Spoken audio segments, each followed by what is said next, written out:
I call this meeting to order. Would everyone please rise for the Pledge of Allegiance? I pledge allegiance to the flag of the United States of America and to the republic for which it stands, one nation, under God, indivisible, with liberty and justice for all. Thank you. Roll call, please. Mayor Gibbons, Here. Councilmember Arnold. Here. Councilmember Burkett. Here. Councilmember Jack Here. Councilmember Lavender. Councilmember McLean. Here. Councilmember Schaefer. Here. Thank you.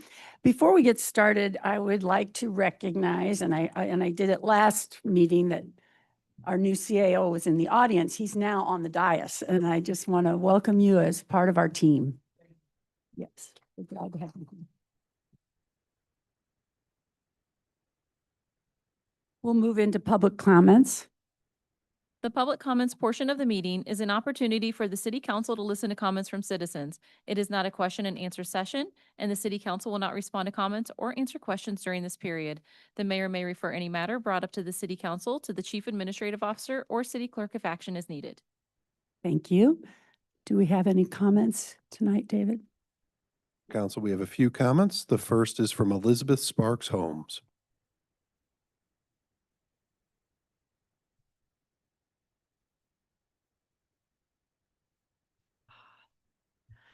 Good evening, and thank you for allowing me to be here tonight. My name is Elizabeth Sparks Holmes, and I'm very honored to be standing here talking about, can you hear me? Yes. Okay. To be talking about my candidacy for Missouri's 2nd District in the United States House of Representatives. Some people know me as the walking lady along Doherty Ferry and Forest Road in Manchester. This is really exciting because now I am walking on a new trail, the campaign trail. And the reason is this, I know I can do a better job serving the good people who live and work and call this district home. We need a representative who is responsive to her constituents and allows access to her office at any time. Many individuals have taken time to express to me their true feelings about the incumbent currently in office. I've heard about it on social media from my neighbors, business owners, and yes, from donors. They tell me they feel taken for granted, and I get that. I really do. In fact, my own husband and son don't even know who Representative Wagner is, literally, because she does not attend town halls, forums, or meetings like this. I understand that raising money is important, and I know that. I don't discount anyone's amazing ability to raise large sums of cash for the Missouri GOP, which is great, as long as you show up here. And as long as you allow access to your office and your staff at all times here. Because public service isn't just about money, it's about people. And people want to know where their money's going and how it's being spent. So instead of having our voices be ignored and taken for granted, it's time for a new voice and a new tone and a new presence representing this district in Washington. So please don't ever hesitate to call me, email me, ask me anything. Let me know what matters to you, because you are what's important. And most importantly, please know that I'm here for you no matter what, because people feel alone today. They see vitriol and hatred in Washington. They're looking for a fresh start and a new message. So here's my message. Let's build something better, and let's do it together. I love Missouri, and I love history, and I love Harry Truman, and I'll end with this. One of my favorite quotes of Harry Truman is, "We've been very fortunate in this country up to now because we've had men like Jefferson who were reasonable and responsible and understood our past, and they were concerned with our future. There's always been such men and women when we needed them, and I see no reason why there won't be in the future, so that's why I'm an optimist, and that's why I'm an optimist too. So thank you." Thank you. Elizabeth Shands.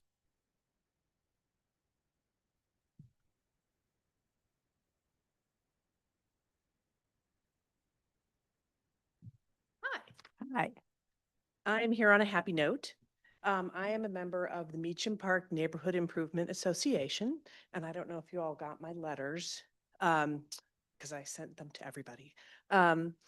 We have a summer back to school rally, and it's on August 8th, so 8/8. They said no placards or anything, so. But we need supplies for the backpacks. And so I am just putting it out there for anybody who would like to donate.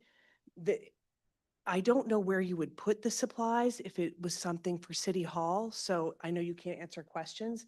If somebody wants to let me know, we put a box somewhere, or call me and I'll come get supplies if there are supplies here. Or most of the churches have gotten letters requesting supplies. And if you have a church, you can drop it off at your church. My church is Grace Church Episcopal Church, and you may drop it off there if you'd like to. And you can't answer questions. Okay. But if you did, I'm here. Thank you, Elizabeth. Ellen Smith.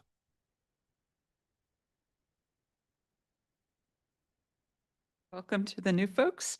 My name's Ellen Smith, and my family and I have lived at 801 North Taylor for over 20 years. I'm part of this loosely formed Citizens for Historic Kirkwood group. You've probably seen our red signs popping up around town. The last time I was here was actually about 12 years ago when we were establishing North Taylor as a historic district. We thought at the time that that would preserve the street and the charm and the history of the district. But as you know, 751 was demolished a couple of months ago, and I think a lot of people were surprised by that.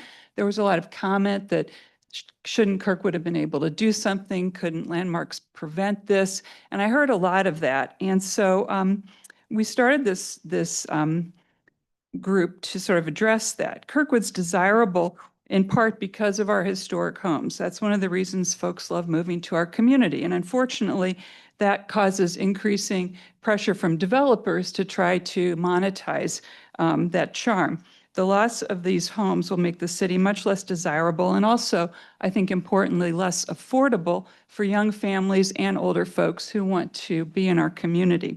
So our group is seeking to try to get the Landmarks Commission more power to prevent the demolition of these historic homes, and also to encourage the council to take actions that might help as well. For example, the new tree rules that came into effect, I think might be beneficial in terms of preventing some of the clear cutting of trees. So there's things that can be done to help encourage preservation of these historic areas. We should have at least, I think, as strong rules as Webster Groves, and we don't. We're one of the weakest communities, I think, in the area, and that's a shame. So I think that's something we should look at and ask ourselves, do we want to continue to be a doormat for these developers that are coming in and raising these old, beautiful homes in our community, or do we want to be a vibrant, growing community with young families for the future? So I know you guys have a lot of big fish to fry in the next few months, but I'm asking you to also make this a priority because it's what really makes Kirkwood special to all of us. And I'm asking the mayor to put this on the agenda so the city council can address this and we can try to do something about it. Thank you so much. Thank you, Ellen. Tom Moser.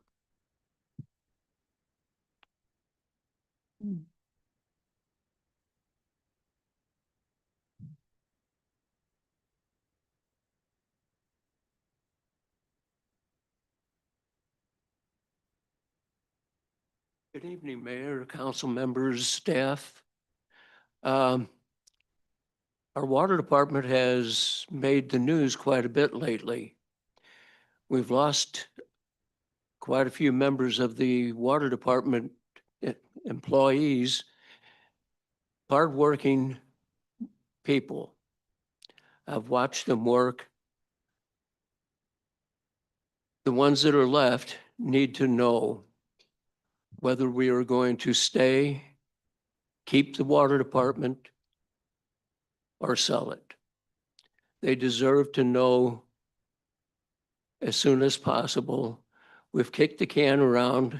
I know we're still trying to do things, but right now it looks like we're just going to let them all leave, and then we'll say, well, we have no choice but to sell now. I don't want that to happen. We've got the train station over there that is part of Kirkwood, has done nothing for Kirkwood really. We got a water department that's been around longer than the train station, longer than the railroad. And it's part of Kirkwood. Our founding fathers thought it was important to have the water system, and we've got a good system. We've got good people running it. I think we should keep it. I hope we keep it. I hope we can find a way to keep it. But I think the employees need to know if we want to keep it, let them know so they stay.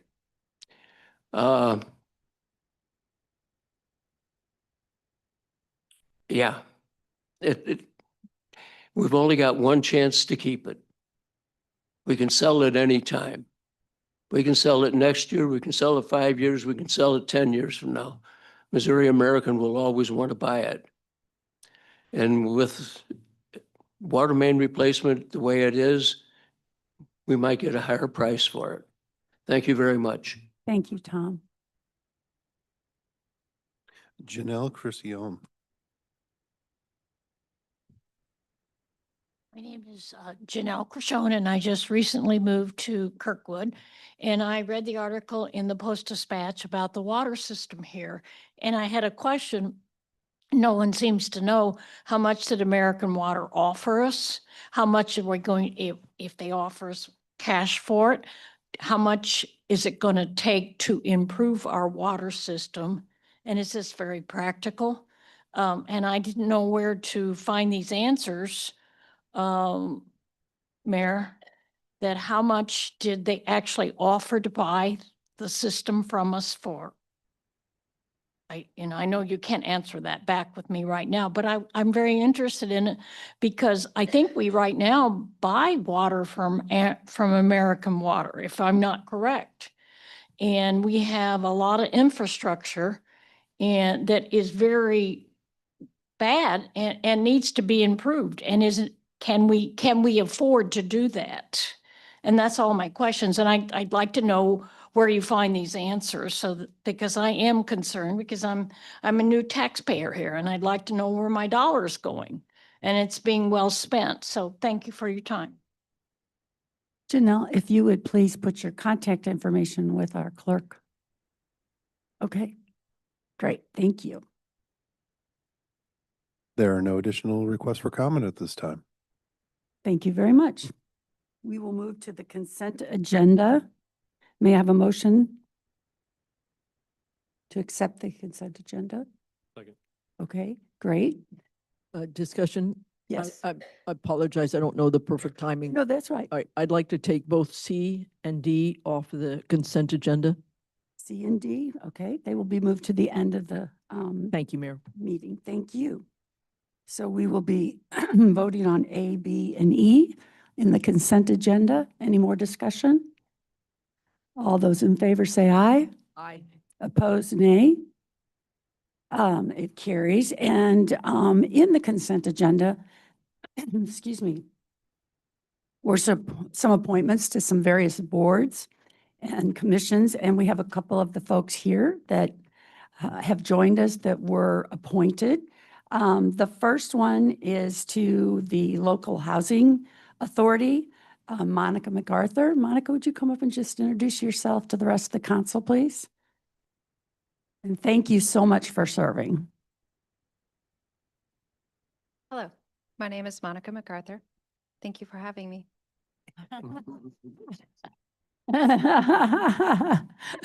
And Monica works in research for Washington University. So we're very excited about you working with our Local Housing Authority. Thank you, Monica.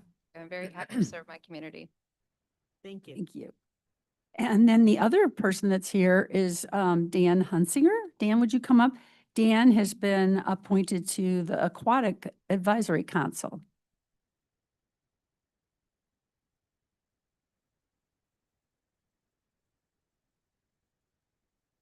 Hello, thank you for your time and consideration. My name is Dan Hunsaker. I grew up here in South County in Sunset Hills. I went to Vianney and Mizzou. I work just down in Valley Park and I live over by the Kirkwood Park. I was a swimmer all through up until college, and I've helped maintain my parents' pool, and I'm looking forward to serving the community on the Aquatic Advisory Committee. Thank you, Dan. Very good. Okay, now we are unfinished business, Bill 11128. Ordinance appropriating 6,010 from. Nope, you have to push the button. Oh, thank you. Problem. Rookie mistake. This is an ordinance appropriating 6,010 from the Equitable Sharing Fund balance to the Police Department Machinery and Equipment account, accepting the single source quote of Elastic Inc. in the amount of 6,010 for the purchase of a drug terminator machine for the Police Department, and authorizing and directing the Director of Procurement to issue a purchase order. Thank you. Is there any further discussion on this bill? Roll Mayor, call. Yes. Mayor, just that we shared last time that this money comes to us from seizures. So it was not necessarily previously budgeted, but it is not from our budget either. And that our police department has significant return of used or invalid drugs. And they were making multiple trips. I think he said it filled up multiple times a week. And that in the long run, this will help save us money for not having to take it to the place where they were incinerated or destroyed in whatever capacity.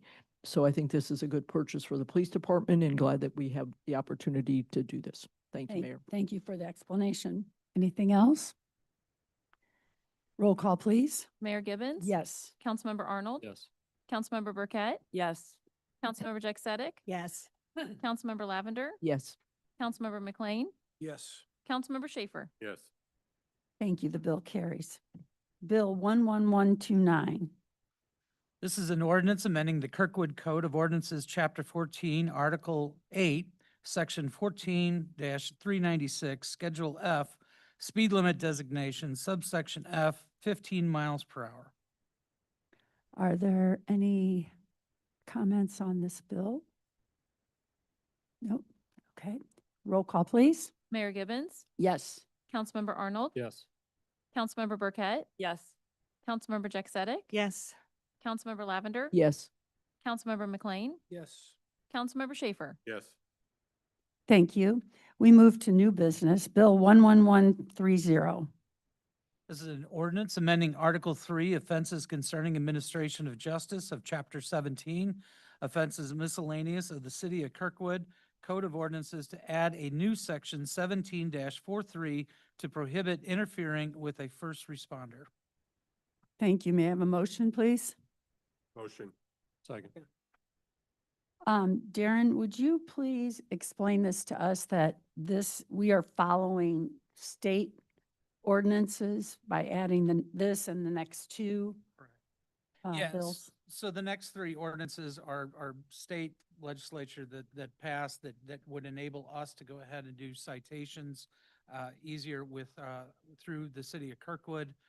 There is some delays sometimes if you have to go ahead and prosecute that, I guess, under the state offense. I would defer that to Jackie if she has any other comments on that. Just that under the state law, it's only prosecutable through the St. Louis County Prosecuting Attorney's Office. If we place these in our code of ordinances, it means it can be enforced through our municipal court as well. Are there any comments or questions? Just a question, were these just recently passed after this legislative session? They went into effect in August. August of 2025. Okay, so we're a little behind on that, but the governor signed them last year. Yes. Okay, thank you. Councilmember Burkett. Yes, I move we continue Bill 11130 to the July 23rd, 2026 council meeting to allow Kirkwood Human Rights Commission to review and provide feedback on this bill and to discuss in the July 16th work session. First, there's a technical error in, I need to wait, sorry. July 16th, is that formal council meeting night? We don't have a meeting on July 23rd. Okay. So you'd want to Probably motion to, Correct that motion to be July 16th instead of July 23rd. And I'm sorry, you said there's an error in the, Is a technical error in the draft where To it second it referenced, first. oh, We'll have to second it first. oh, Just- is there a second? Well, I'll just second it for discussion. Yeah, okay. so there, in what we presented in this bill, it references an inaccurate Missouri statute of 569.207, which doesn't exist. It should have the correct status of 574.207, so that'll have to be fixed.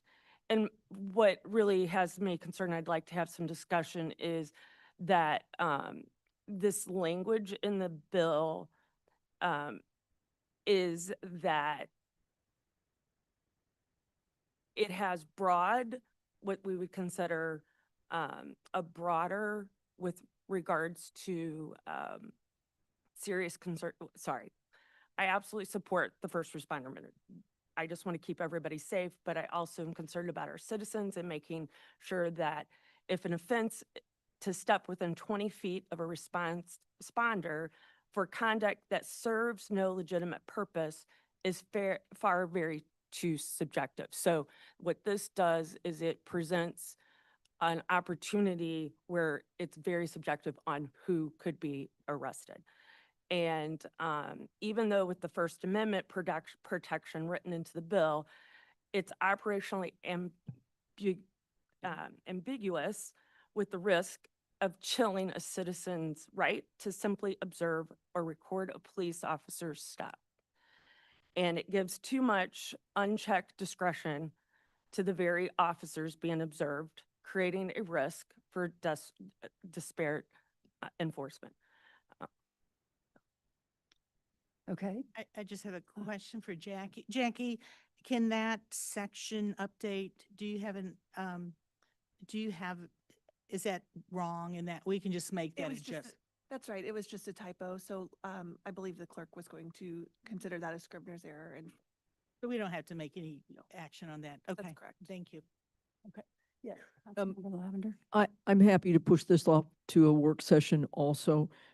As we all know, we've seen over our last decades, multiple examples of what it looks like when violations of First Amendments occur. What I don't know in the city of Kirkwood is what training our officers receive. Section A3, if somebody comes within 20 feet of a first responder with the intent to impede or interfere, threatens the first responder, engages in conduct directed which serves no legitimate purpose, how is that different than Section C, that somebody has the right to observe or record? So what training do our officers, first responders receive to be able to differentiate those two different behaviors inside of that 20 feet? I think this is also very much the instrument of our local control being stripped from us, from legislators in Jefferson City. And so this is just another example of how state statute is forcing us to alter our statute. I don't know what the answers are from our police department. I haven't had the chance to have that conversation with our chief, but to know what kind of training our first responders receive, and perhaps the same for our fire, which also are inclusive in these first responders. So I would agree with moving this to a work session. Let us flush this out a little bit more so we understand what this is for the citizens of Kirkwood. Councilmember. I don't have a problem with this bill. 20 feet, stay away 20 feet, give these guys room to operate. If you want to come and film, do it from 20 feet and 1 inch. If you want to come and object, do it from 20 feet and 1 inch, but give these first responders a chance to do their job and not get in their face like you've seen on TV. And so I'm happy the way it is. The bill did come from our police. I mean, Well, to be able to apply state statute on top of city of Kirkwood ordinances. So federal trumps state, state trumps local. So this is only taking what the state has imposed and forced it onto Kirkwood. First responders are misbehaving you can film it just as easily from 21 feet as you can from 20 feet. Councilman, Councilmember, Section C of this ordinance, this section shall have no impact on the First Amendment rights and shall not restrict the ability to observe or record. And that is not inside of or outside of 20 feet. So this would give, Is 20 feet. A is well, one. yes, A is right, 1, 2, but- and 3. yes, So but that's- but all 3 of those things have to happen. right, but C then says it will have no impact on an individual's First Amendment rights, and that is not limited by a foot barrier, a 20-foot barrier. I'll make a couple, again, I don't have I think that aligning it with a state makes sense. I think the training is a different issue. You know, I don't know that regardless of where we land, how the training is a different conversation. That's not what's a part of this. I mean, I think it's incumbent on us to support our first responders, which are police and fire, EMS. And I do think if there's some sidebar concerns, we can deal with that in just an information gathering. I don't see any reason to hold this up. A conversation. Just one. Yes. This is first reading. It will require a second reading to pass. Okay, thank you. Yeah. Okay, so we will vote on the amendment, on the motion to continue. Is that roll call? Yep. All in favor, say aye. Aye. Opposed, nay. Nay. All right, can I have those who stated nay, raise your hand so I can just see? McLean, Chicksedek, Arnold, Schaefer. Okay, hold on one second, McLean. Okay. So the motion to continue has failed. So now we're back on.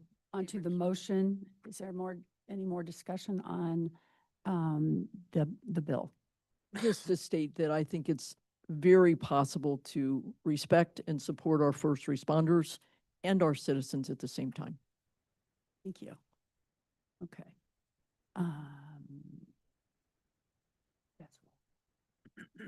Okay, first reading, all in favor, say aye. Aye. Opposed, nay. Nay. Lavender and Burkett.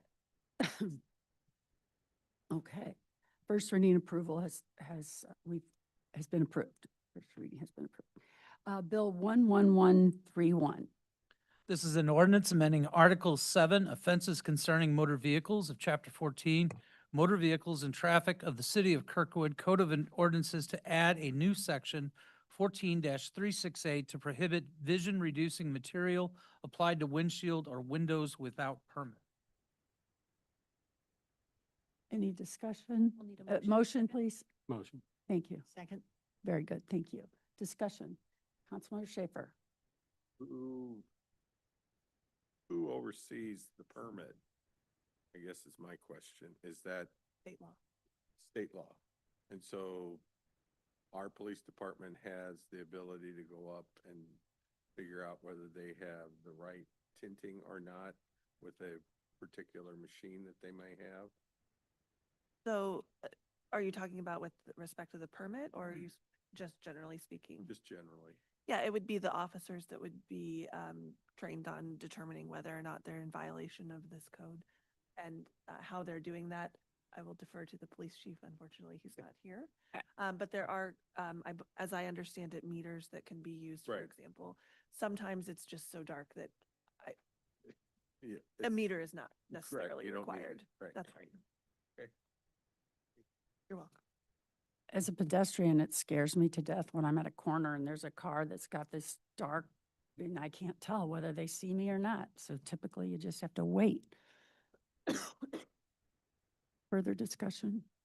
I did Okay. discuss this with the captain who put this together, and my understanding is really when they do this and they're looking at it, they do have a tent machine, but also my understanding, Darren, is that they had very few arrests with regards to this, but it was more if there was an accident that is when they typically see and use this, is if that's a cause. That's exactly what I heard from the same response back from you. So it was more of helping substantiate when there's an accident related to that.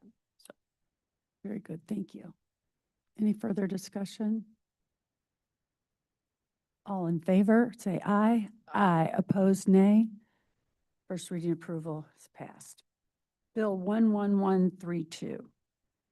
This is an ordinance amending Article 7, offenses concerning property of Chapter 17, offenses miscellaneous of the City of Kirkwood Code of Ordinances to add a new section 17-128 for the purpose of adding a new offense called unlawfully gaining entry into a motor vehicle. Thank you. May I have a motion and a second? second. Thank you. Discussion? Yeah, one of the things that we discussed with this one, Darren, was with regards to currently, because it has to go to county, there was holding periods that would take much longer. And my understanding is if it's a part of the municipal code, that that within an hour, the citation could happen and someone would be released. So one of the reasons, my understanding, and just asking for clarity, Darren, that the reason we're doing this is so that we can actually expedite the citizens if someone is caught doing this and there's an issue, that they would be cited and the release would happen faster because they wouldn't be waiting for county. It's my understanding within 24 hours of the arrest. Any other discussion? All in favor, say aye. Aye. Aye. Opposed, nay. The bill carries with first reading approval. Resolution 56, 2026. This is a resolution authorizing the mayor to enter into a contract with St. Louis County Health Department for vector control services at the rate set forth in the contract, a copy of which is attached here too and incorporated by reference herein, for an initial term of 12 months with the option to renew for up to 4 additional 12-month terms contingent upon budgetary approval and not to exceed budgeted funds. May I have a motion and a second, please? Motion. Ooh, discussion. I'll start. I want to ask Darren, I don't know how often do we use this, and can we get them to go spray those darn puddles over there next to the railroad tracks? And they're not even puddles, they're ponds. I do not know the answer to that. I think you could, from what I understand,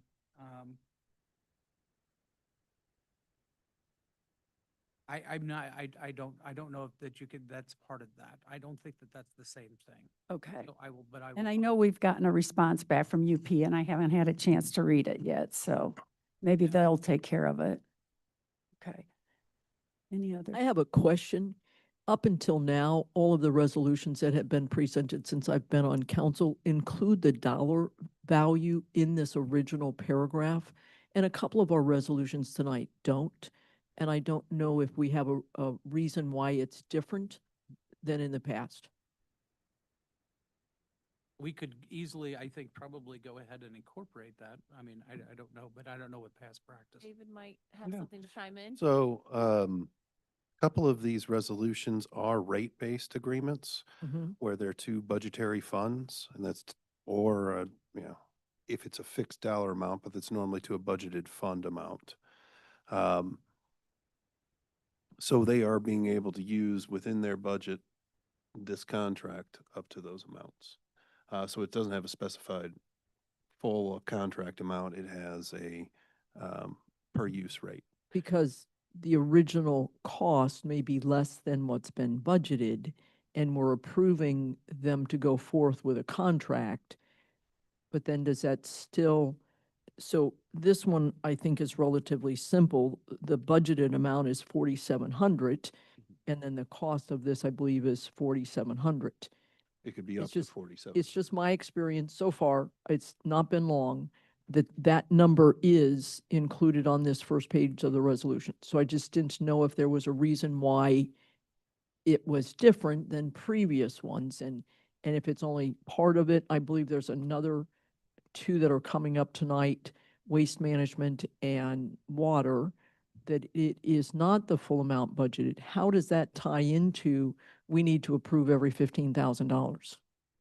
So $15,000, and the way that that's tied into is it's on a per project basis. So if the per project expenditure exceeds a $15,000 threshold, that's when it comes to the city council.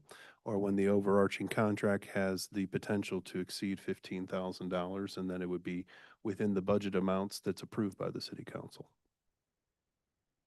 All right, I'm going to ask more about that later when the budget amount is much more than the intended amount of the specific resolution. All right, thank you. A quick question, maybe not quick, but this falls under the oversight of the police department. Correct.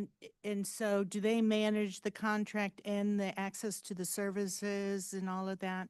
Is that part of Sean's role, or is that who? It's actually over on the code enforcement side when they would call out nuisances, and essentially these services are handled by St. Louis County since it's a health matter.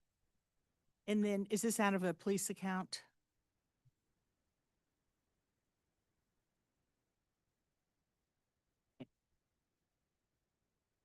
I know you don't have them off the top of your head, but I'm assuming it is. I believe so, yeah.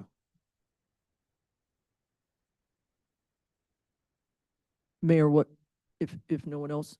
Yeah, I'm fine. So- He thought so. So what's included in this is surveillance and monitoring.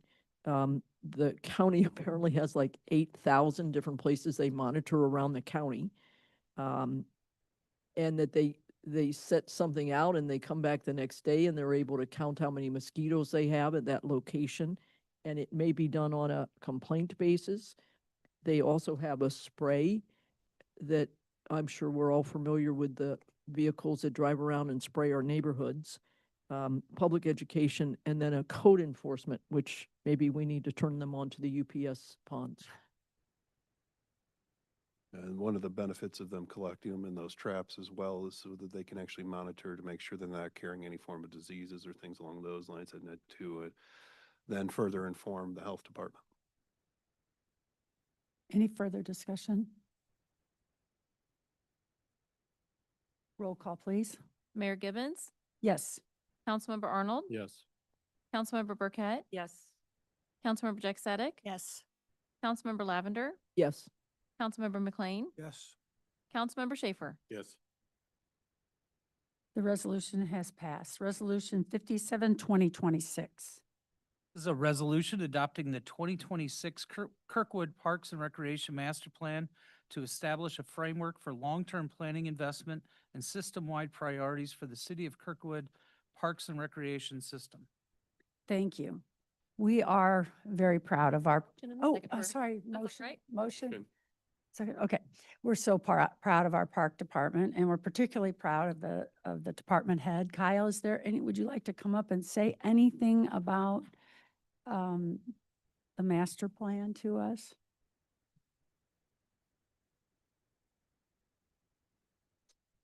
I would like to publicly thank the working group and the park board by name who worked on this for almost 2 years. So I just want to thank Bill Rupert, Sarah Zier, Priscilla Utley, Kathy Paulson, Kevin Miller, Ellen Edmond, Angie Bernardi, Carrie Wirtz, and Alan Hopeful, as well as park board members Steve Ostrowski, Laura Neiman, Becky Jones, Jordan Winky, and Mark Adams. And That's a lot yeah. of work. it was a lot of work, Yeah. and I hopefully it passes this evening. Just a quick question, don't leave. If you just so this is, as it says up there on the resolution, it's a framework for long-term planning.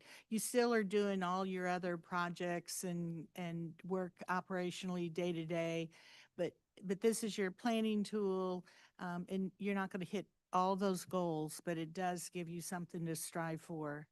And if you just talk a little bit Yeah, about so- how you use this tool. So we didn't have, so the 2005 master plan was the last one that was done, and a lot of it was accomplished. So when I took over this role in 2020, there really was no direction on what we were supposed to be working on. So we decided that we would probably benefit from a master plan.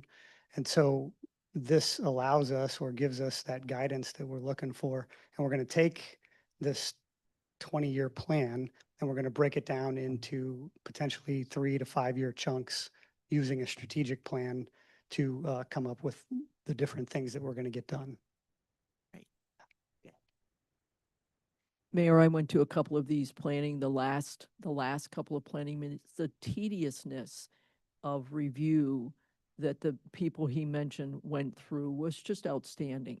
That they truly wrestled over each paragraph and should it be here, should it be there?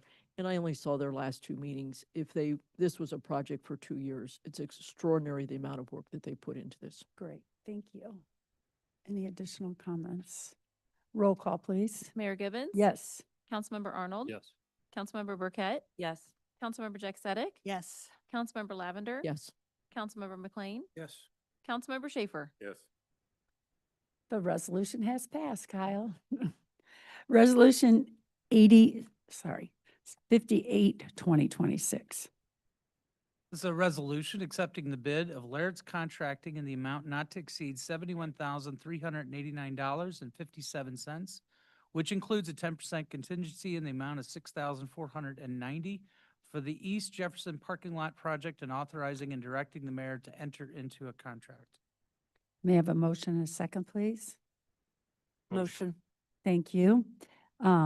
This is pretty exciting because we know a lot of our parking lots need the help. And this is TDD funds, Transportation Development District funds. And the amount of the contract fits the amount that they had budgeted. Is that correct?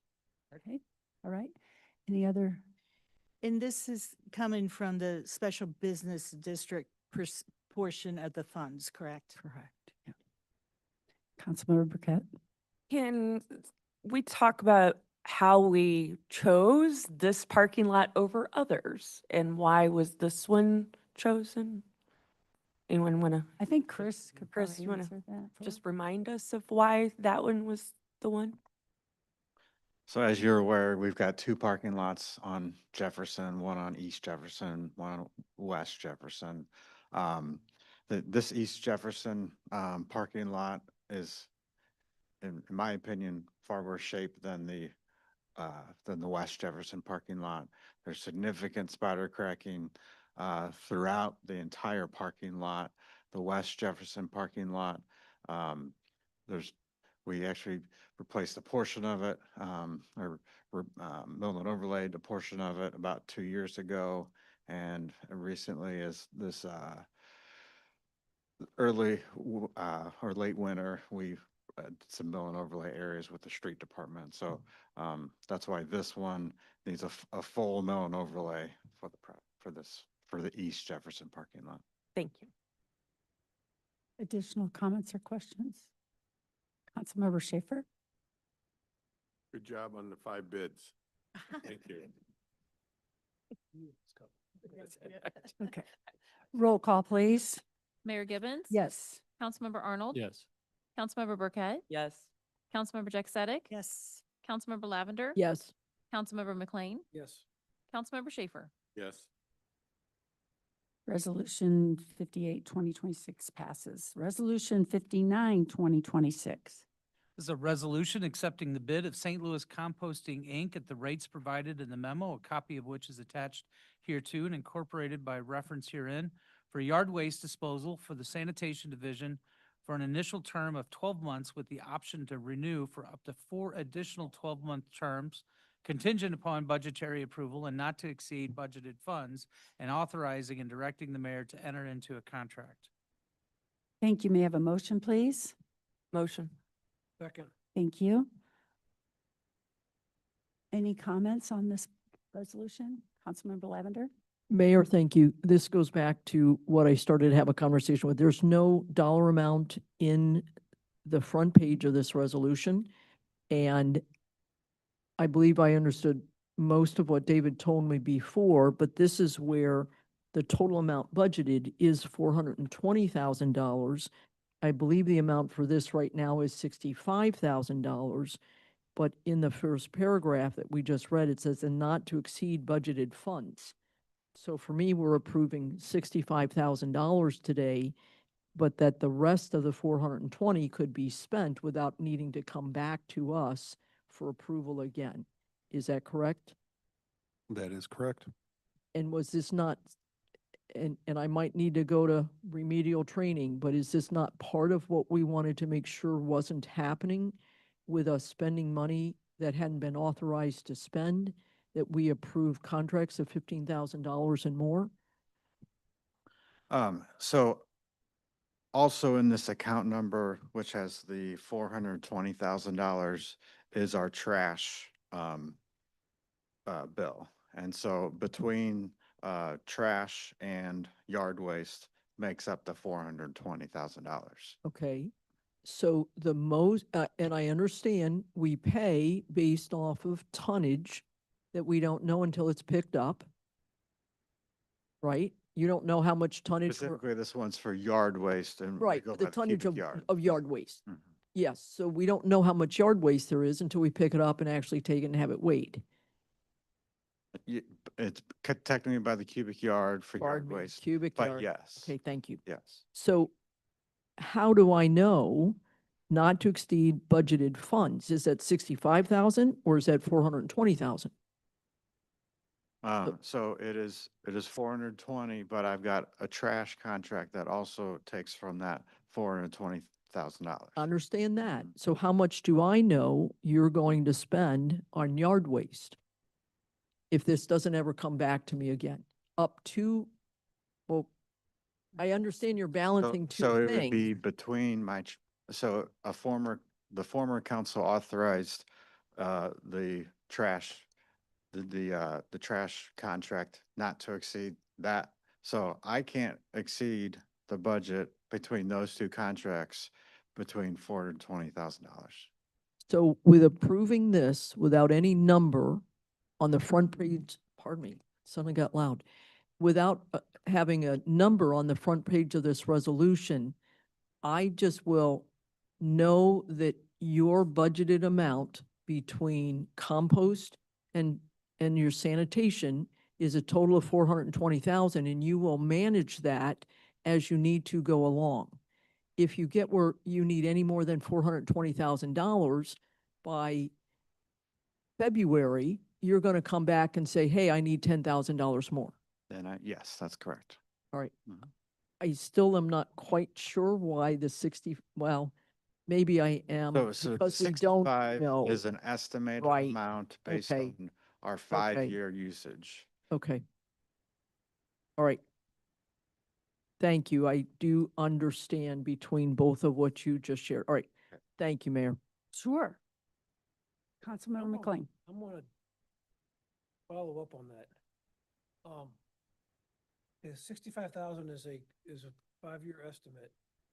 I like where Deb's going on this.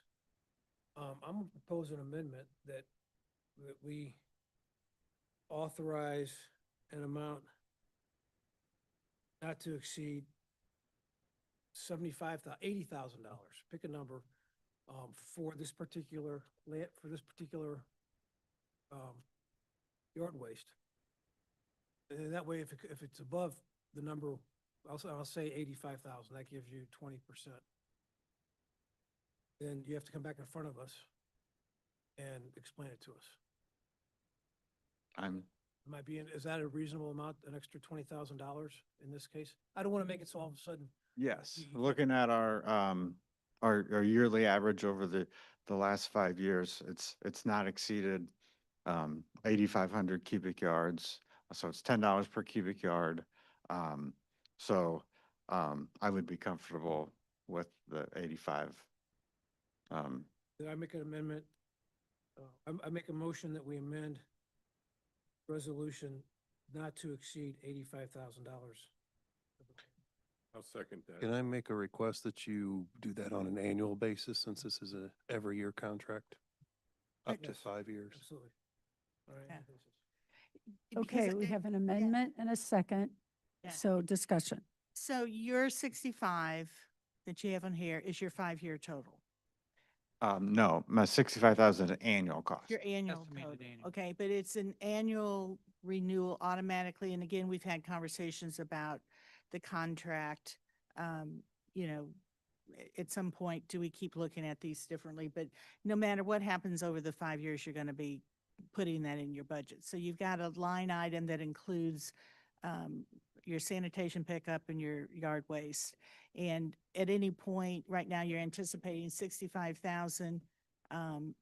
You've got your other one. I mean, you're not going to overshoot your budget. So again, I don't know, why we would add more, because he can move that around.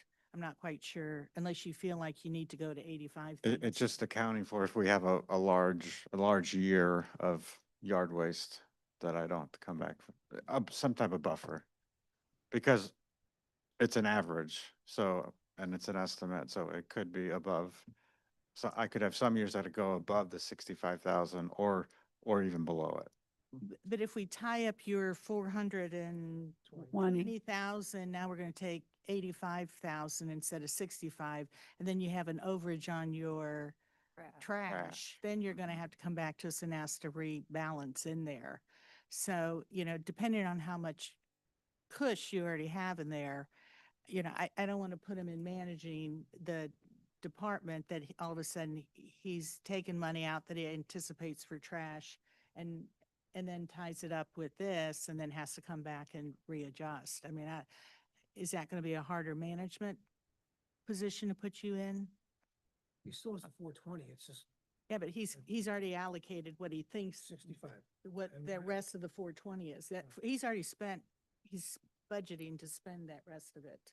Well, I don't think I would, like, say, encumber the full 8,500 from the beginning. I would start with the 65,000, and then at the very end of the year, I'm going to evaluate what I need. But ultimately, I'm authorized by council to spend up to the 85,000 per year. Okay, but it doesn't tie up. I mean, if you don't, and you need more for your sanitation side, that's not gonna, Then We're not- I'm coming back to you regardless. okay. I guess part of my I thinking just, is, yeah. part of my thinking is kind of micromanaging in a way, but there's 420 in this. And do you have a sense as a council member, how much is sanitation, how much is leaves?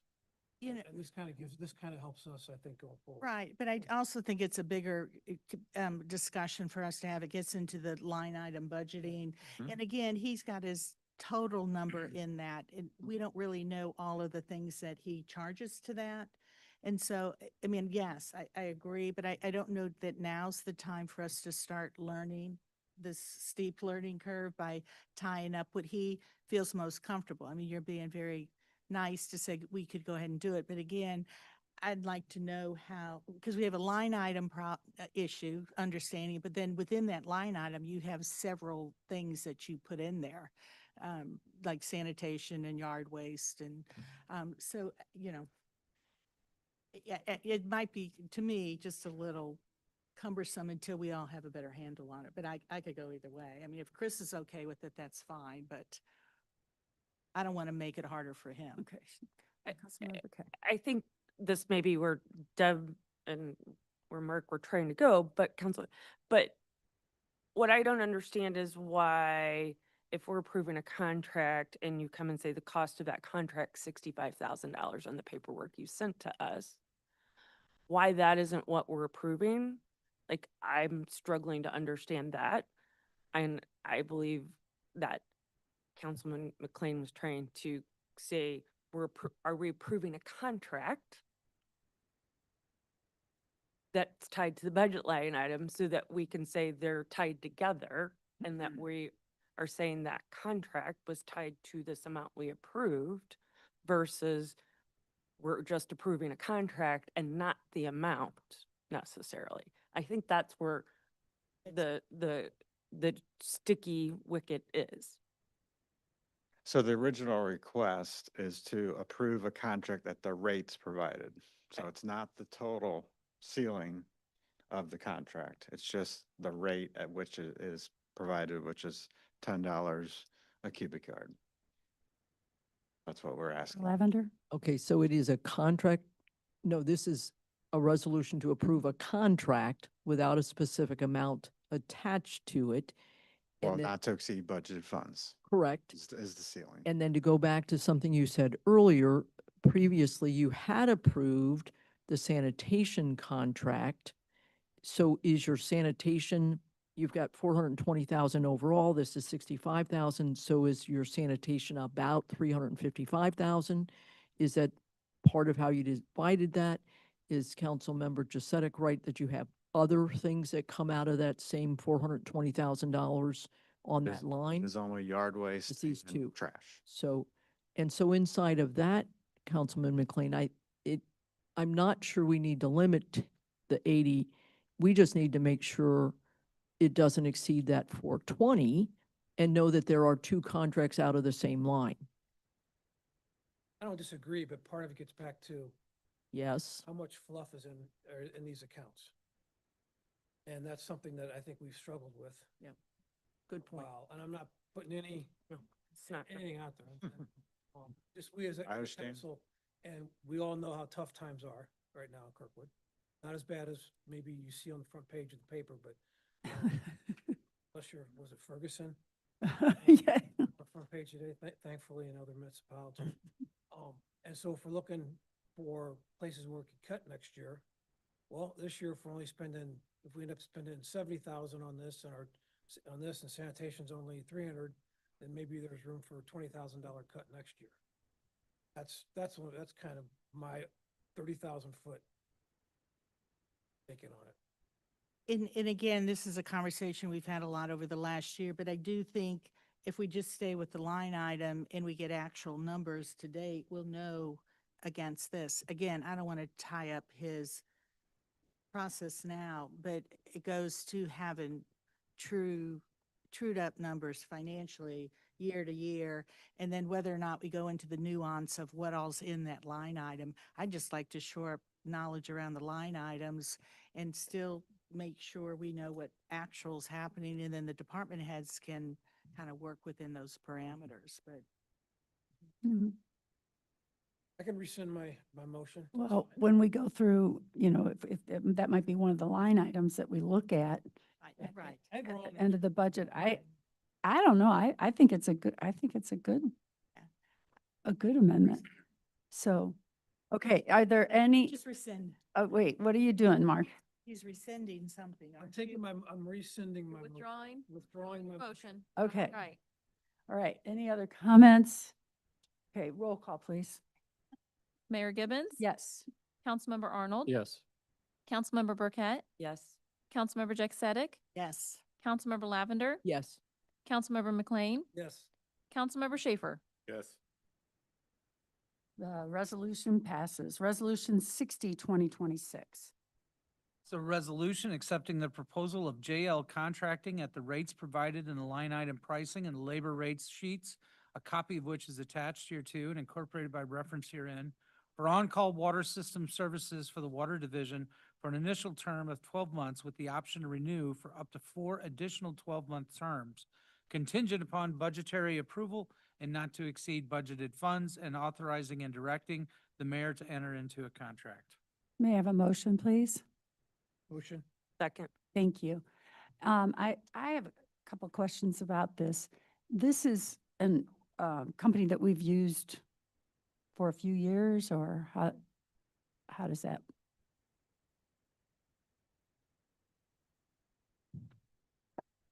Yeah, JO Contracting has provided water main services for us, both replacement of water mains, and then we've contacted them on an emergency basis prior to this.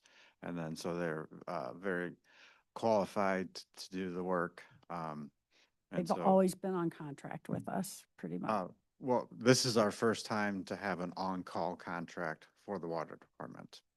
Okay. But they've held prior contracts to replace water mains for us. Did they help on the Floodageddon, or whatever we're calling the May?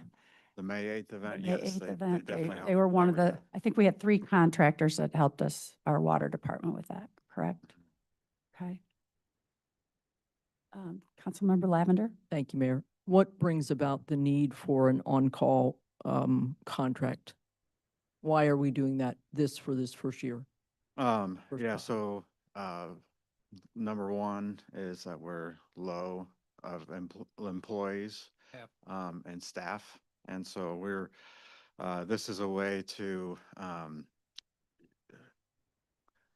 bring the services that we provide to the city of Kirkwood in both our time and to repair water mains in a timely manner. Right, so because of a decrease in staff right now, we do want to be able to maintain the same level of service that we have. So we will enter into an on-call contract with an organization that has provided services for us to help respond to certainly emergency circumstances, but as well as any break that our current staff is not capable of managing on their own. Yes, and we will still have our on-call person come and oversee this contractor. They know our system. And so we have to. And that's a person that's been with us for a while in that capacity? Yes. Okay, all right. My next question is, there's $650,000 fully budgeted, and the cost that is also broken down is $150,000. This is not to exceed budgeted funds, which I believe is at $650,000. Do you know why on the legislative request it's broken down to $150,000 cost versus the amount budget is $650,000? And was this already budgeted? If this is the first time we've had on call, how was that money budgeted for this item? So first off, the $150,000 is an estimated amount based on an average repair. For example, it's a $3,000 repair that would on a 6-inch main and happening at nighttime. And so that's our average, and we're estimating that this contractor would come in approximately once every 2 weeks.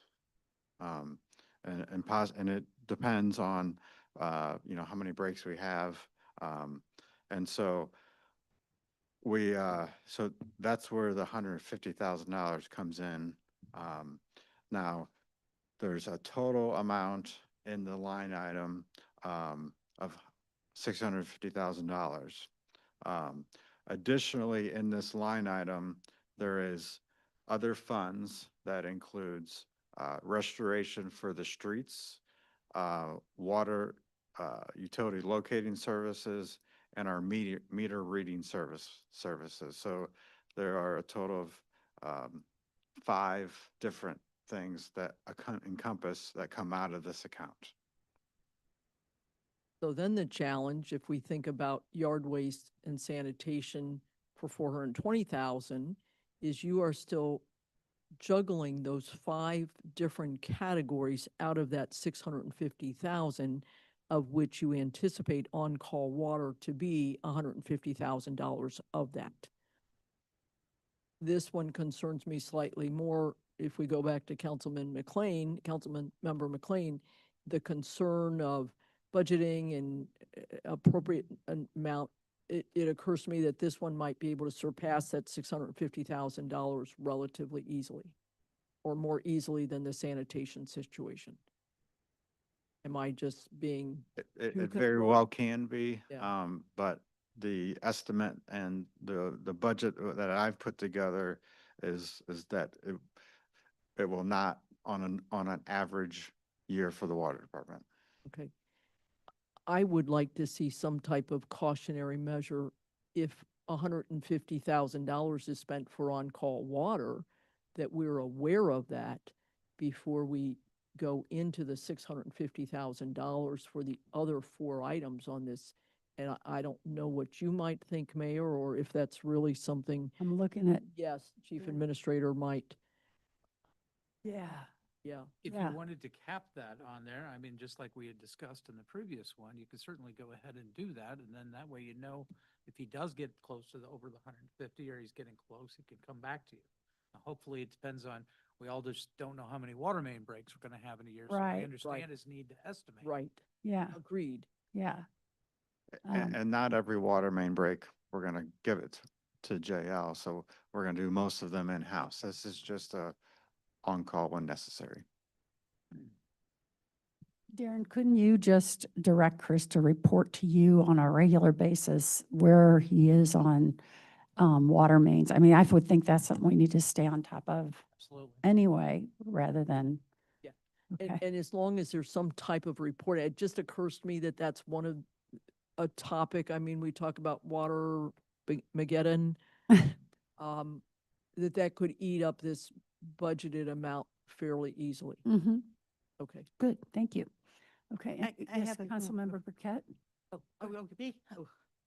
I have just a couple of questions on this. So in previous work that they have done, which is the projects, the money has split out between a 301 street account, which was a street improvement account, and a 505 water account, which is out of the water distribution. So I'm looking at old legislation from last year where they did a project. So when they came in and actually did work, and again, this isn't the on-call, but they came in and did work, it was a shared expense between street and water, from what I can see. And in this proposal to us, it's coming out of your professional service account, which is that's a water account, correct? Yes.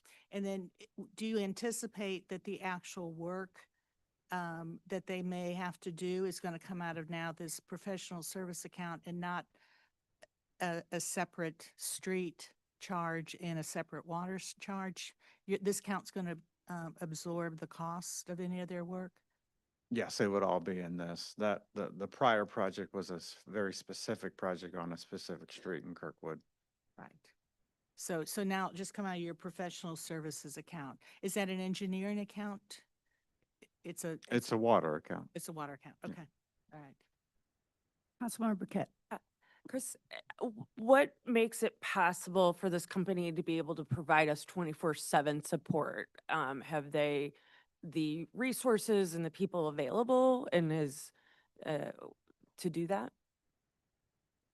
Is that a concern at all? It's not a concern. You know, to be totally transparent, some of our employees now work for JL Contracting. So they, you know, they have the resources to respond. They have the appropriate staffing levels. Thank you. Councilmember Schaefer? Yes, I'd like to read something into the record if I could, Mayor. This resolution in front of us tonight was predictable. This started 14 years ago when our CEO suggested transferring $720,000 from the water to our general revenue. As he called it a dividend for the citizens for the ability to fund more street repairs, deferring the maintenance of our water system. You transfer the money if the enterprise fund is healthy and repairs and upgrades are continued. They did not. We leveraged our future at that point, and so for 12 years and millions of dollars, they were diverted to the general fund, leaving our water mains to continue to age and fail. Out of sight, out of mind. We, the council in 2024, voted unanimously to stop these transfers. Then we hired a firm to do a study on our operations. Part of their findings were we were way behind in replacement of our mains and upgrades. They also said we were going to have to raise our rates to try and catch up. We had three different subcommittees to evaluate what our next steps should be moving forward.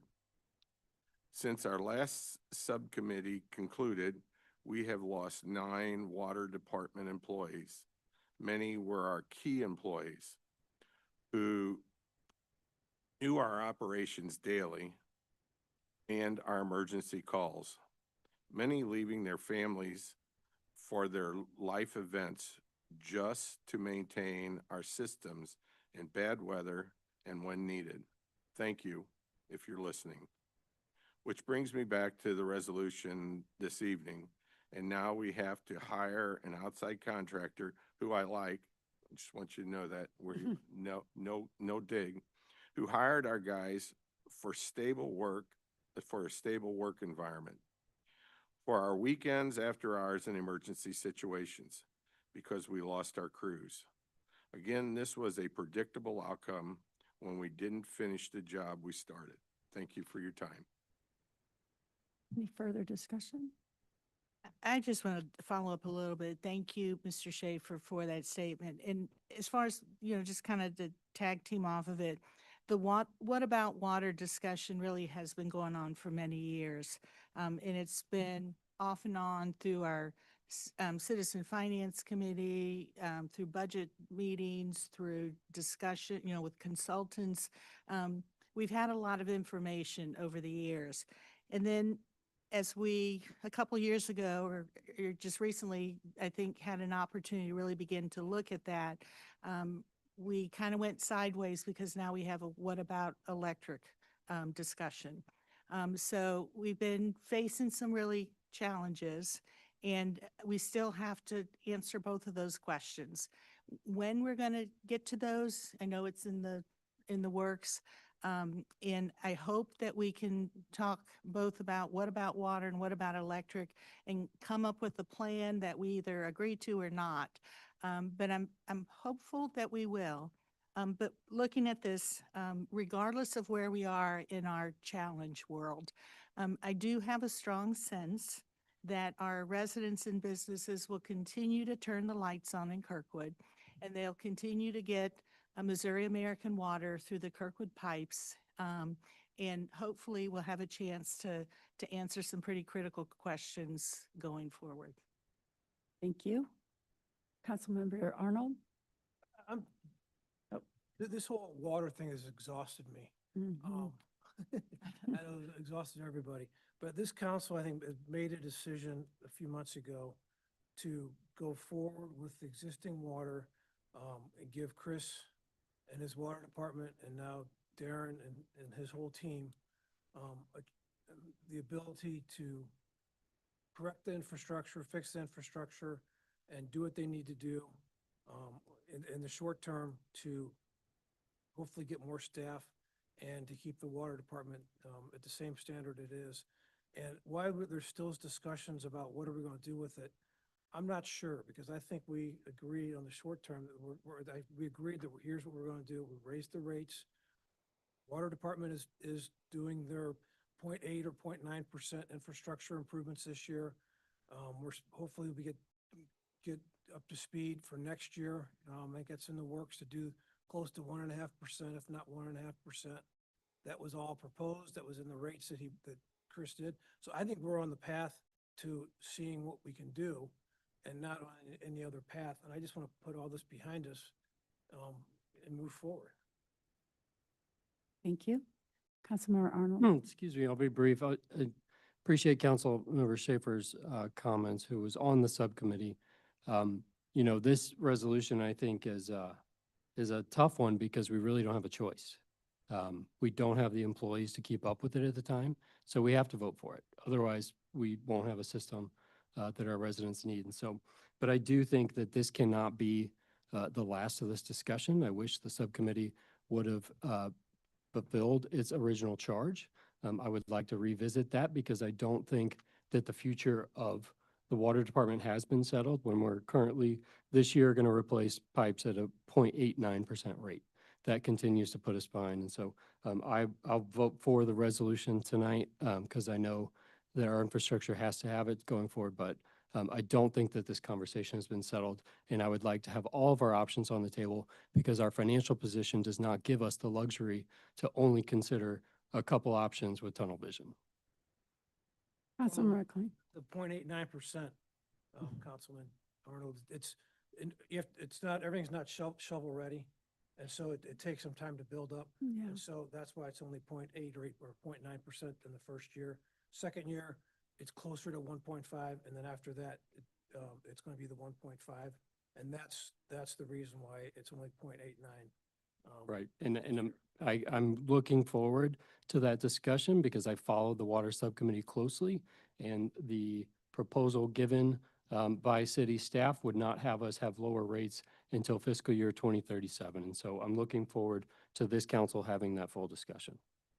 I think that it was 2033 is when we Chris, would can you need. clarify that? Thank you. And I respectfully disagree, as you might not be surprised. And again, just this conversation that we're having says that we all have different numbers, different timeframes, different options, which more than anything screams out, we need to sit down and have a conversation and talk from the same page in the same book on the same day. And again, I think, not to your information, Justin's, mine, Paul, everybody up here, and those in the audience, it's time we all get on the same page. I appreciate that. And we will. Yes. Okay. Any further Take some. discussion? All right. Roll call, please. Mayor Gibbons? Yes. Councilmember Arnold? Yes. Councilmember Burkett? Yes. Councilmember Jack Sadek? Yes.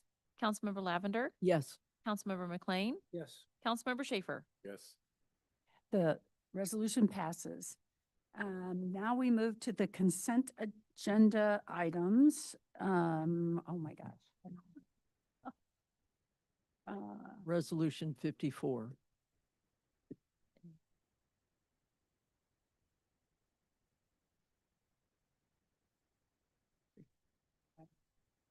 Okay, consent agenda item. You can have mine.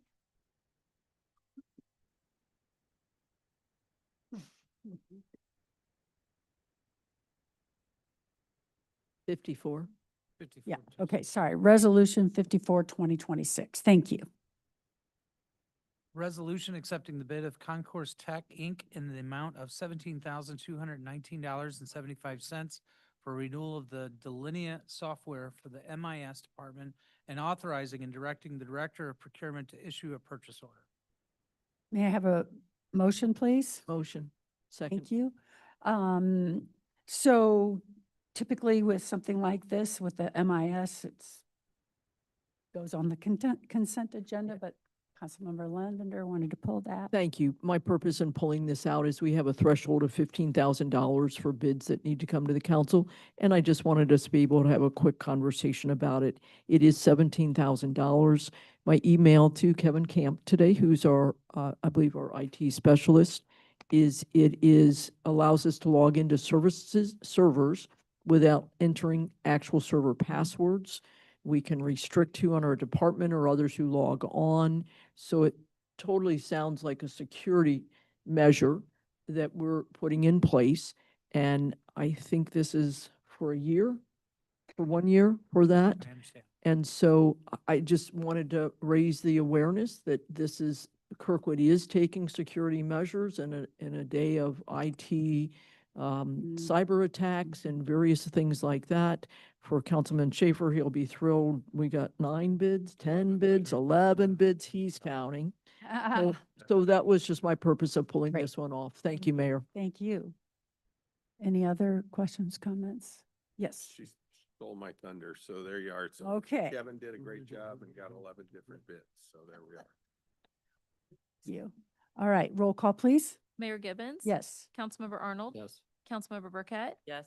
Councilmember Jack Sadek? Yes. Councilmember Lavender? Yes. Councilmember McLean? Yes. Councilmember Schaefer? Yes. Resolution 54, 2026 passes. Resolution 55, 2026.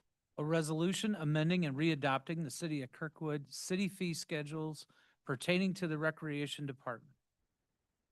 Motion. Thank you. Second. Very good. Thank you. Comments, questions? Councilmember Lavender? I again ask for this to be pulled off of the consent agenda, so we just are very clear with our citizens that rates are going up. And if Kyle would be so kind to give us maybe 2 or 3 minutes to walk us through how he arrived at these numbers, I think that would be great just for the citizens to know that we're not just increasing fees without having gone through a thorough process of looking, exploring. And I think this is the rink rental Yeah. fees. This is, well, it's a couple different rates here. It's for the rink prime and non-prime time rates per hour. And it also addresses daily fees for open skate or public skate sessions for residents and non-residents. And so the reason why we're coming to you is because we just are getting ready to wrap up the ice rink renovation in about 30 days. And it's going to be a nice new facility that has some newer finishes and an ammonia system that cools the surface of the rink, as well as that entire surface, and the dasher boards all the way around have been replaced. It's going to be one of the nicer ones in the area, and we thought that, you know, in addition to looking at the fee structure, we're going to fall in the middle according to all of our competitors, I guess. Because you went out and you surveyed all of the other rinks and know what they charge and wanted to be comparable rate as well as to charge for the having one of the better ice rinks in the area. Yeah, correct. So we're going to be matching Queenie Park and Kennedy Rec Center, and then we'll be above Brentwood, Creve Coeur, and Webster, but we're going to be below RP Lumber, McKendree, Maryville, the Shark Tank, Afton, and Centene. So we're kind of fall in the middle there with our top rate that we'll charge. We have, what I'm proposing is a $220 to $300 per hour rental rate.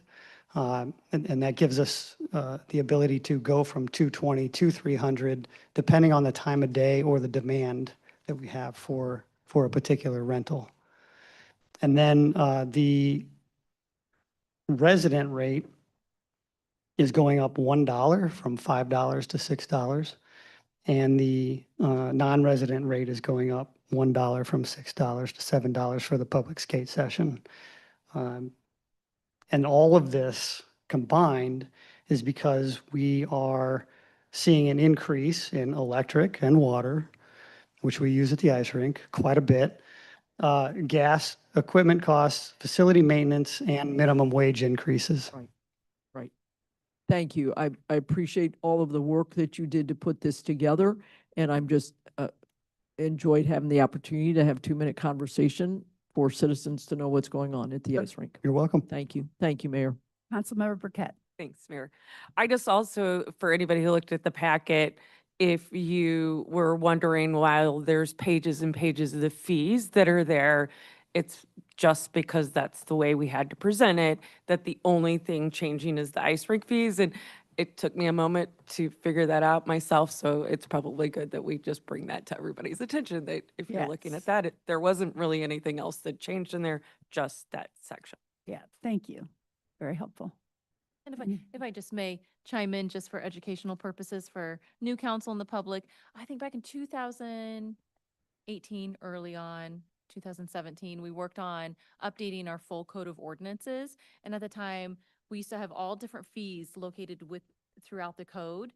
And it just became cumbersome that staff, anytime you'd have to even change a simple fee, would take 2 readings and you'd have to amend the code for it. So staff brought to council, let's put this in a resolution as a 1 reading. So yeah, that's why it's all the different fees that we have in Kirkwood, and it'll be 20 pages that come to you every time, but within that is on the certain sections we're changing. But yeah, that's why we have it the way we have it. Yeah. Thank you. Thank you. Okay. Roll call, please. Sorry. It's Off okay. my page there. Yeah, you had the microphone for a minute. I wonder. Mayor Gibbons? Yes. Councilmember Arnold? Yes. Councilmember Burkett? Yes. Councilmember Jack Sadek? Yes. Councilmember Lavender? Yes. Councilmember McLean? Yes. Councilmember Schaefer? Yes. Very good. Thank you. Okay, now we move into council reports, and I have a couple of things that I wanted to report out on. I really want to brag on the Kirkwood Historical Society. First of all, they had a very successful Strawberry Festival on Tuesday evening. I know Councilmember Lavender was there, Councilmember Sedek was there. I think one of the things that I noticed, there was a good number of people there and a lot of children. So we had a lot of young families in attendance, and it was very good to see. So put it on your calendars for it's always, I think, the 3rd Tuesday of June. So it'll be again next year.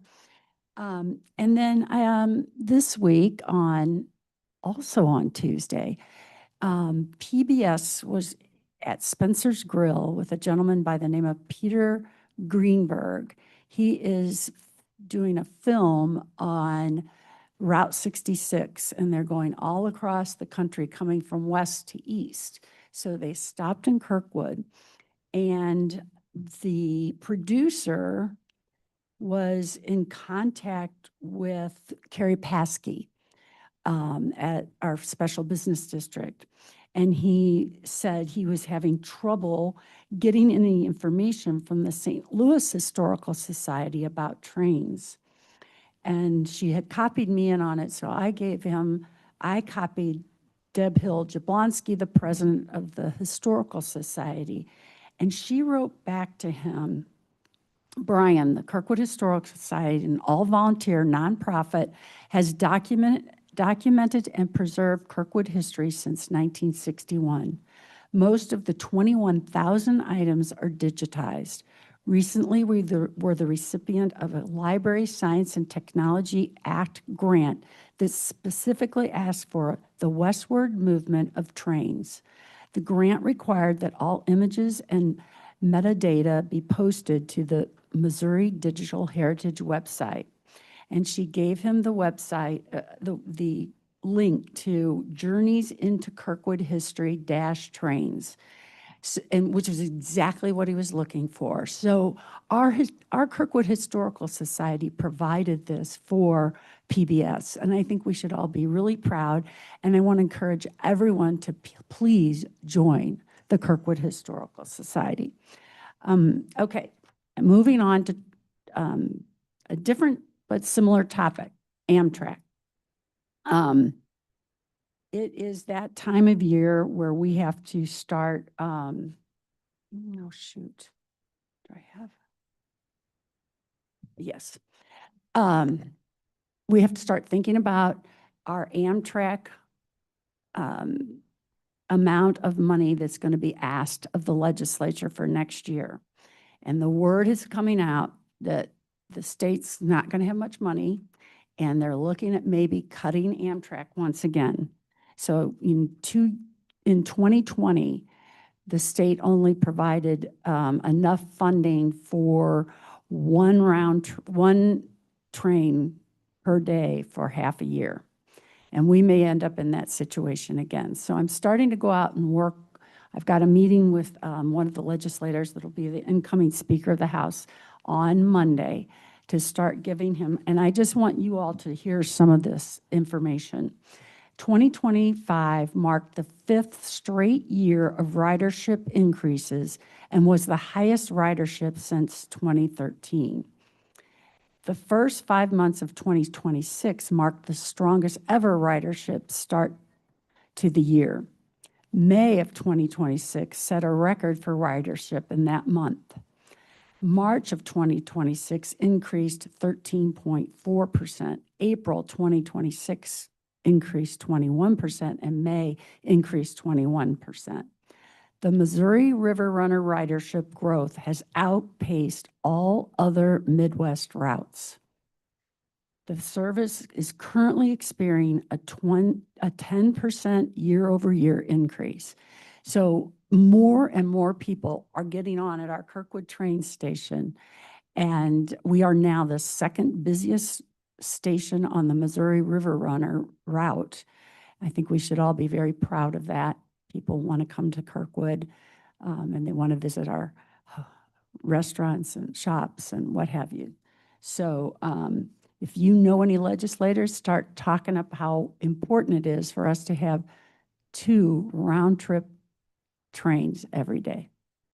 That's all I have. Okay, anybody else? Yeah. I have 2 things now that, as chairman of the membership committee for the Kirkwood Historical Society, I appreciate the plug, and I encourage all of you in the room and listening to please join so that I look good in that role. So the website you can go on, but it's a great, great organization and a lot of activities going on, plus a great resource in their library. As to the council reports, I am proudly the new liaison to the park board. And since Kyle and Pete are here, I just want to just acknowledge what a great meeting Monday was. And Darren had a chance to come. And at some point, I'll share with the council about how they handle line item budgeting and moving things around. But they demonstrated a great example for Darren and I on Monday night of how they had a budget overrun projection for Avery Park.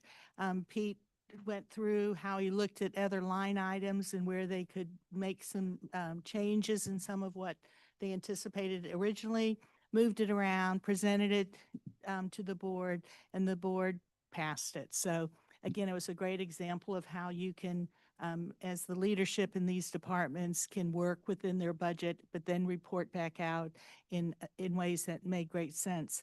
They also had a very interesting conversation around something that we all struggle with right now and they couched it, Kyle found some terminology of the motorized play vehicles.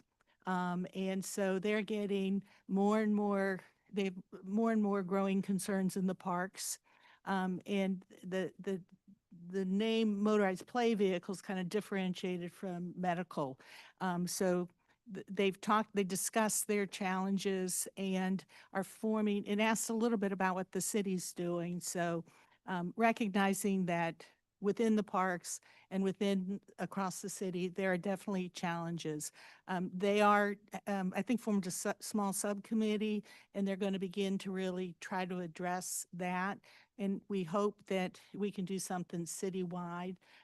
Obviously, it's a growing concern, and with every new electronic device that shows up on the road, we can hardly keep up with what we know, much less what we don't know. So great discussion on that. And we also had, I did mention to him 2 years ago, we had the joint meeting with the parks and the city council, which was very helpful for those new on the council and with the park board, so that people we kind of got a chance to understand their role, since they have a kind of a unique role in some of their decisions and what ours are.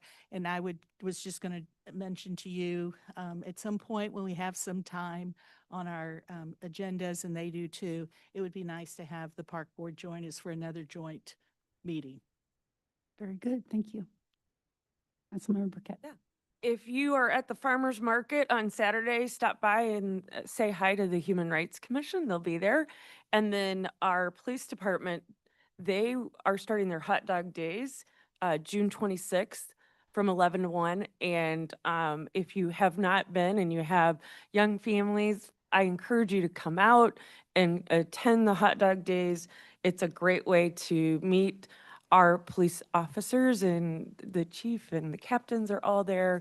And it's really a great way to do that. And the Human Rights Commission will be there. Typically the library is there, and the Kirkwood Parks sponsored it. So it's all summer long. There's every park's. Remind me which park it is on the 26th. Yes, the 26th is at Walker Park. Thank you. Councilmember Schaefer? So I'm reporting on Kirkwood House. I think we'll now have a quorum. We didn't have it on the 8th, so we have moved I'm told, to the 22nd. So for anybody that wants to come and listen about Kirkwood Housing Authority. And then the second one that I have, our farmer council person, Nancy Lutzow, is going through some health issues right now. So whatever you do, you pray or whatever, please keep her in your thoughts and prayers the next several days. She needs all of it. So thank you. Thank you. Councilmember Lavender? Thank you, Mayor. I have a couple. Arts Commission, they're next making music in the amphitheater at the park is on June 27th. And then they're having their fall art show opening at KPAC on August 19th. So those are nice events of things that they're doing, and they're certainly working on other items. I also have a report from the library. I appreciate the Strawberry Festival. They had a scavenger hunt in the house. Our library has a scavenger hunt once a month in the children's section, which you just see kids running around and then needing sometimes librarians to give them a hint on where one is they can't find. So that goes great. But specifically, we have a woman named Lynn who has worked on a memory cafe and reminiscent kit for people dealing with dementia. And she's been working on this since the pandemic. She actually joined the library, I think, the day before shutdown went into effect, something in those lines. But she's gotten 3 grants, I believe, totaling somewhere in the neighborhood of $20,000 for this. She has it once a month at the library. She has people from the entire area that come, Franklin County, Florissant, that come to our library to participate in this memory day, and getting some notice from other libraries. The county library is asking maybe to learn what they're doing. They got a call from somebody in Indiana, I think it was Indiana, Ohio, maybe Rice University, wanting to know a little bit about what they're doing as well. So just some extraordinary work that's happening at our library. And P&Z is my last liaison, and they had a full house last night as the zoning of the Offenburg properties on North Kirkwood is coming before us. So thank you. Very good, thank you. Anyone else? Okay.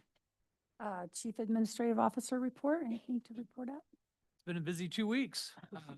So thank you for all of you for taking some time to go ahead and meet with me. I appreciated it, got some insight with all of you. Like I said, look forward to keeping up. David's been working out my hinges on my door, walking in and out. Just one more thing, that's always usually a comment. But looking forward to working with the other, I need to meet all of the department heads next and sit down with them. But so far, it's been great. Thank you. Thank you. City Councilor report? I have nothing to report, Mayor. Okay. Thank you. Very good. Me. City Clerk? Yes, Your Honor. I have the report of the June 17th, 2026 meeting of the Planning and Zoning Commission. The following action was taken. By a vote of 8-0, the commission recommended approval of a zoning map amendment from B4 Planned Commercial District to B2 Central Business District for the property addressed as 422 South Clay Avenue. A public hearing is ready to be scheduled before the City Council. We will hold that public hearing on July 16th. By a vote of 8-0, the commission recommended approval of a staff-initiated zoning code text amendment regarding clarifications and revisions to multiple areas of the zoning code. A public hearing is also ready to be scheduled before the City Council, which we will hold on July 16th as well. After a presentation by staff on a special use permit application for an indoor amusement facility / arcade at 118 North Kirkwood Road, a subcommittee was appointed. The subcommittee will meet on site on Friday, June 26th at 8 a.m. After presentation by staff on 3 applications for zoning map amendments for a total of 12 properties from B3 Highway Business District to R4 Single Residential District, all to R5 Multifamily Residential District, a subcommittee was appointed. Subcommittee will meet on site at 1000 North Kirkwood Road on Monday, June 29th at 8:30 a.m. That's all I have. Thank you. Okay. Seeing no further business, our next meeting, regularly scheduled meeting will be on Thursday, July 2nd. This meeting is adjourned. Thank you.